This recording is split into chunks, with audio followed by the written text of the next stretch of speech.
Hi all, ಇದು ನನ್ನ Wednesday vlog. ತಿಂಡಿ ಆಗಿತ್ತು ಮಸಾಲ ಇಡ್ಲಿ ಮತ್ತು ಕಾಯಿ ಚಟ್ನಿ. ತಿಂಡಿ ತಿಂದು ಆಫೀಸ್ಗೆ ಹೊರಟಿದ್ದು. ಆಫೀಸಲ್ಲಿ ವರ್ಕ್ ಸ್ಟಾರ್ಟ್ ಮಾಡಿದೆ ಎಂದಿನಂತೆ.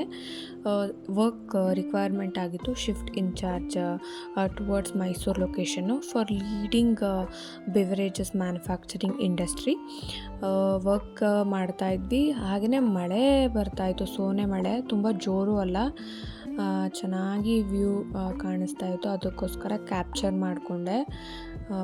ನೋಡೋಕ್ಕೆ ಎರಡು ಕಣ್ಣು ಸಾಲದು ಮಳೆ ಬರ್ತಾ ಇರುವಾಗ. ಅಂತ ಅಂದರೆ ಮೋಡ ಇತ್ತು ಮಾರ್ನಿಂಗಿಂದ, ಅಷ್ಟು ಬಿಸಿಲಿರಲಿಲ್ಲ. ಸೊ ಹಾಗೆ ಮಳೆ ಬಂತು. ಮಧ್ಯಾಹ್ನ ಸ್ನ್ಯಾಕ್ಸ್ ತೊಗೊಂಡು ಬಂದಿದ್ದೆ ಲಂಚ್ ಜೊತೆಗೆ. ನಾನು ಮತ್ತು ನನ್ನ ಕೊಲಿಗ್ ಊಟ ಮಾಡೋಕ್ಕೆ ರೆಡಿ ಆದ್ವಿ. ವರ್ಕ್ ಮುಗಿಸ್ಕೊಂಡು ಮನೆಗೆ ಬಂದಮೇಲೆ ನೈಟು ರವೆ ರೊಟ್ಟಿ ಮತ್ತು ಕಾಯಿ ಚಟ್ನಿ. ಅಡುಗೆ ಮನೆ ಎಲ್ಲ ನೋಡಿ ಯಾವಪ್ಪ ಜೀತಿಗೆ ಬಂದಿದೆ ಅಡುಗೆ ಮಾಡಿ ಆದಮೇಲೆ. ಸೊ ಅದನ್ನೆಲ್ಲ ಅಡುಗೆ ಮುಗಿಸಿ ಊಟ ಮುಗಿಸಿ ಈ ಥರ ನೀಟಾಗಿ ಮಾಡಿ ಮಲ್ಕೊಡೋದು ನನ್ನ ಎವ್ರಿ ಡೇ ಅಭ್ಯಾಸ. ಕ್ಲೀನಾಗಿರಬೇಕು ಕಿಚನ್ನು.